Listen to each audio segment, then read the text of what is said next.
Ciao a tutti, benvenuti. Oggi voglio farvi vedere in questo angolino della pittura facile come realizzare una rosa in easy painting, vedete? Una cosa molto facile.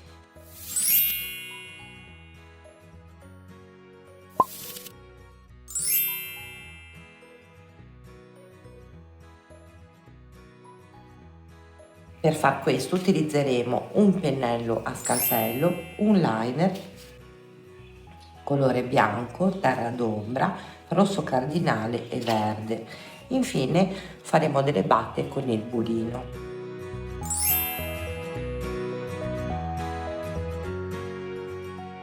Un progetto in pittura facile.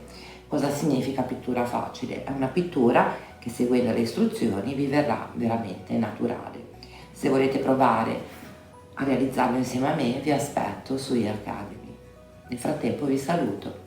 Ciao!